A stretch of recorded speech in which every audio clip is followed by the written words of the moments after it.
नमस्कार, आप शिक्षक भर्ती देख रहे हैं। दोस्तों वीडियो में आगे बढ़ते लेकिन उससे पहले आप सभी को जय हिंद जय भारत। दोस्तों फाइनली टेट मामले को लेकर शिक्षा मंत्रालय की तरफ से जवाब आ चुका है। बहुत बड़ी सूचना सामने निकल के आ रही है। यहाँ पर दोस्तों देखेंगे शिक्षा मंत्रालय ने अपनी तरफ से ये रिप्लाई दे दिया है और सबसे कमाल की बात यह है कि शिक्षा मंत्री प्रहलाद जोशी ने खुद ये नोटिस जारी किया है।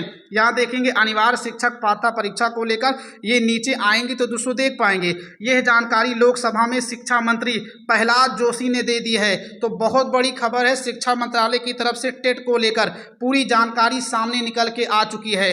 तो अभी आपको दोस्तों इस वीडियो के माध्यम से जानकारी ये बताने वाले हैं कि इस नोटिस में शिक्षा मंत्री प्रहलाद जोशी ने टेट को लेकर क्या कुछ कहा है और शिक्षकों के लिए क्या ये सरकार विधेयक लाएगी या नहीं लाएगी। ये बहुत बड़ी सूचना सामने निकल के आ चुकी है। और दोस्तों ये नोटिस मेरे पास हिंदी भाषा में, यहाँ पर दोस्तों देखेंगे अंग्रेजी भाषा में, मराठी में, तमिल में, तेलुगु में, उर्दू में, सभी भाषाओं में मौजूद है। अगर आप लोग हमारा व्हाट्सएप ग्रुप ज्वाइन कर लेंगे, यहाँ पर कमेंट बॉक्स में मैंने उसका लिंक दे दिया है, वहाँ पर ज्वाइन होते ही सारा नोटिस आपको मिल जाएगा। तो जाकर जुड़ जाइए और वहाँ से नोटिस डाउनलोड करके अच्छे तरीके से खुद पढ़ लीजिए। और इसकी जानकारी दोस्तों न्यूज पेपर में भी निकल के आ चुकी है। यहाँ पर दोस्तों देखेंगे लिखा गया है कि लोकसभा में केंद्र ने स्पष्ट कर दी है टेट को लेकर स्थिति। यहाँ पर लिखा गया है कि 2010 से पहले भर्ती शिक्षकों को पास करनी होगी पात्रता परीक्षा। इसी में दोस्तों ये आ चुका है। तो पूरा बयान सरकार की तरफ से जारी हो चुका है। तो अभी इस वीडियो के माध्यम से आप सभी को इसके संबंध में पूरी जानकारी बताएंगे कि शिक्षा मंत्रालय की तरफ से क्या जवाब आया हुआ है। ये बहुत बड़ी सूचना है, बिग ब्रेकिंग है। शिक्षा मंत्रालय ने जवाब फाइनली दे दिया है। दोस्तों वीडियो में आगे बढ़ते लेकिन उससे पहले अगर आप लोग हमारे इस चैनल पे नए हैं, चैनल को सब्सक्राइब या फॉलो जरूर कर लें। नीचे यहाँ पर देख पाएंगे सब्सक्राइब या फॉलो करने का ऑप्शन दिख रहा होगा। जैसे आप लोग इस पर क्लिक करेंगे फाइनली हमसे जुड़ जाएंगे। और आने वाले समय में टेट मामले को लेकर देश के 25 लाख शिक्षकों के लिए 28 राज्यों में कहीं से भी कोई सूचना निकलती है, मेरे इसी चैनल के माध्यम से आप सभी को तुरंत और सबसे पहले जानकारी बताई जाएगी। तो इसके लिए इस चैनल को सब्सक्राइब करके नोटिफिकेशन बेल ऑन जरूर कर लें। और दोस्तों यहाँ पर ये बहुत बड़ी अपडेट है, तो इसलिए यहाँ पर देख पाएंगे शेयर करने का ऑप्शन है। तो आप लोग किसी न किसी ग्रुप में दोस्तों इसको शेयर जरूर कर दें ताकि सब लोगों तक ये जानकारी पहुंच जाए। सबके ग्रुप में फैला दीजिए ताकि ये शिक्षा मंत्रालय की तरफ से जो जवाब आया है ये नोटिस सब तक पहुंच जाए। अब चलते हैं आप सभी को इसके बारे में पूरी जानकारी वन बाय वन करके अच्छे तरीके से बताते हैं। अब यहाँ पर दोस्तों देखेंगे शिक्षा मंत्रालय की तरफ से ये जवाब आ चुका है, यानी दोस्तों भारत सरकार की तरफ से ही जवाब आया है। अगर किसी सरकार का कोई एक मंत्री ऐसा बयान देता है वो भी लिखित रूप में, तो समझ लीजिए कि भारत सरकार, शिक्षा मंत्री, शिक्षा मंत्रालय, प्रहलाद जोशी सभी का ये जवाब है। अब आप लोग सरकार से ऐसी कोई उम्मीद ना रखें कि अमित शाह बाहर आके बोले, मोदी बाहर आके बोले। ये सरकार का जवाब आ चुका है। यहाँ पर सरकार साफ साफ ये कह दिया है अपने पीआईबी में कि शिक्षा संविधान की समवर्ती सूची का विषय है तथा शिक्षकों की भांति सेवा शर्त और तैनाती संबंधित राज्य सरकार एवं केंद्र सरकार प्रदेशों के प्रशासनिक अधिकार क्षेत्र में आती है।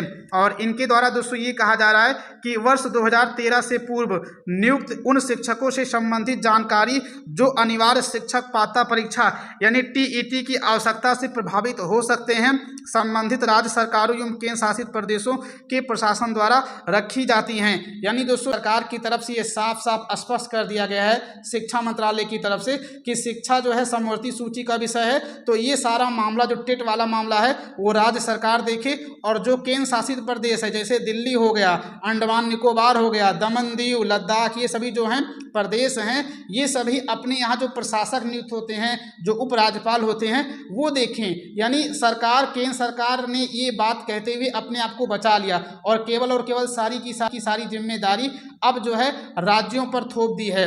आगे यहाँ पर दोस्तों सरकार, शिक्षा मंत्रालय ये कहती है कि भारत के माननीय सर्वोच्च न्यायालय ने दिनांक 1 सितंबर 2025 के अपने निर्णय में अन्य बातों के साथ ये कहा है कि शिक्षक पात्रता परीक्षा बच्चों का निःशुल्क एवं अनिवार्य शिक्षा का अधिकार आरटीई एक्ट 2009 की धारा 23 के अंतर्गत निर्धारित न्यूनतम योग्यताओं में से एक है। यानी अब तक जो 2010 के अधिनियम में 2000 जो है आसपास जो आता था उसमें हर जगह लिखा रहता था कि पुराने शिक्षकों को इस योग्यता को धारण नहीं करना है, प्राप्त नहीं करना है। लेकिन सरकार ने 3 अगस्त 2026 को ये स्पष्ट कर दिया है कि जो टेट है, शिक्षक पात्रता परीक्षा, वो न्यूनतम योग्यताओं में से एक है। यानी यहाँ पर सरकार भी जो है सुप्रीम कोर्ट की भाषा बोल रहा है। जिस तरीके से जज दीपांकर दत्ता बार बार क्वालिटी ऑफ एजुकेशन का नाम लेकर के टेट को भी न्यूनतम योग्यता में शामिल कर रहे थे और उन्होंने कहा कि शिक्षकों के पास न्यूनतम योग्यता नहीं है, यानी टेट नहीं है, इसलिए इन सभी को न्यूनतम योग्यता पूरी करनी पड़ेगी। अब वही सरकार भी कह रही है, सरकार साफ साफ सुप्रीम कोर्ट की भाषा बोल रही है। आगे यहाँ पर दोस्तों देखेंगे तो लिखा गया है कि न्यूनतम योग्यताओं में से एक है तथा इस अधिनियम के अंतर्गत आने वाले विद्यालयों में सभी शिक्षक के रूप में नियुक्ति के लिए इसे अनिवार्य माना गया है। माननीय सर्वोच्च न्यायालय के आदेश निम्नलिखित लिंक पर क्लिक करके देखा जा सकता है। तो ये 1 सितंबर का आदेश दिया है और नीचे यहाँ पर दोस्तों 29 मई का आदेश दिया है जो रिव्यू याचिका यानी पुनर्विचार याचिका का दिया गया था। और नीचे यहाँ पर दोस्तों देखेंगे ये भारत सरकार ने अब क्या कहा है कि हम टेट पर छूट देंगे या नहीं देंगे।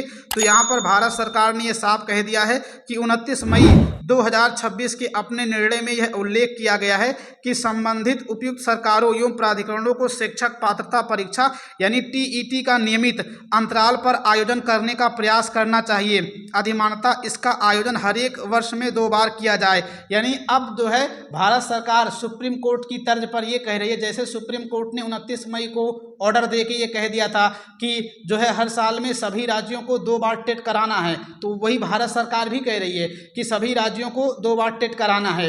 तो यहाँ पर मैं केंद्र सरकार को यही चीज़ कहना चाहता हूँ कि शिक्षक आपके पास इसलिए नहीं गए हैं कि आप जो है उनको ये नियम कानून बताओ, शिक्षक आपके पास इसलिए गए हैं कि आप उनको छूट दो और संशोधन विधेयक लेकर के आओ। हमें ऐसी जानकारी नहीं चाहिए, ऐसी जानकारी पिछले 1 साल से शिक्षक जान ही रहे हैं और पढ़ ही रहे हैं। और आगे भारत सरकार ये कहती है कि लगातार होने वाली 2 परीक्षाओं के बीच लगभग 6 माह का अंतराल रखा जाए, जिससे पात्र शिक्षकों को निर्धारित न्यूनतम योग्यता प्राप्त करने के लिए पर्याप्त एवं उचित अवसर एवं समय मिल सके। यह जानकारी आज लोकसभा में तारांकित प्रश्न के अंतर्गत शिक्षा मंत्री प्रहलाद जोशी ने दी है। तो दोस्तों ये बड़ी खबर है, ये बहुत बड़ी सूचना है कि शिक्षा मंत्री प्रहलाद जोशी की तरफ से ये जानकारी निकल के आ चुकी है। उन्होंने दोस्तों खुद ये जानकारी शिक्षा मंत्रालय से शेयर की है। तो यहाँ पर मैंने आपको इसके बारे में जानकारी बता दी है। बाकी आप लोग इस नोटिस को, इस PDF को जो भारत सरकार के शिक्षा मंत्रालय की तरफ से जारी किया गया है, अगर आप लोग इसका PDF चाहते हैं, चाहे हिंदी हो, मराठी हो, तेलुगु हो, तमिल हो, उर्दू हो, अंग्रेजी हो, सभी भाषाओं में मेरे पास मौजूद है। मैंने व्हाट्सएप ग्रुप पर ये अपलोड कर दी है, वहां से जाकर आप लोग डाउनलोड करके अच्छे तरीके से पढ़ सकते हैं। उससे पहले आप लोग ये समझ लीजिए कि सांसदों के द्वारा लोकसभा में किन किन जो है प्रश्नों को लेकर उठाया गया था, तब शिक्षा मंत्रालय का ये जवाब आया था। यहाँ पर दोस्तों देखेंगे लिखा गया है कि 2010 से पहले भर्ती शिक्षकों को 31 अगस्त 2028 तक शिक्षक पात्रता परीक्षा उत्तीर्ण करनी पड़ेगी।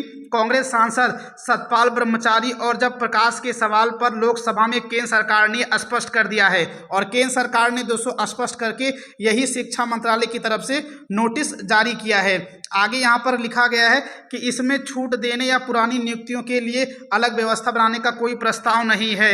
आगे यहाँ लिखा रहा है, शिक्षा जयंत चौधरी राज्य मंत्री दोस्तों कहते हैं कि लिखित उत्तर में कहा कि शिक्षक भर्ती और सेवा शर्त राज्यों के अधिकार क्षेत्र का विषय है। यानी दोस्तों मैंने आपके 4-5 दिन पहले आप सभी को एक सदन की कार्यवाही दिखाई थी, उसमें जयंत चौधरी बोला था कि जो है शिक्षा जो है ये राज्य सूची का विषय है, इस पर राज्य सरकार का अधिकार है, जबकि शिक्षा समवर्ती सूची का विषय है। लेकिन ना जाने क्यों जयंत चौधरी ने ऐसा कहा है। तो 30 जुलाई 2026 को जयंत चौधरी ने सांसद मनोज कुमार झा के जवाब पर यह जवाब दिया था और उसी का दोस्तों लिखित रूप में रिप्लाई जो है 3 अगस्त को आता है।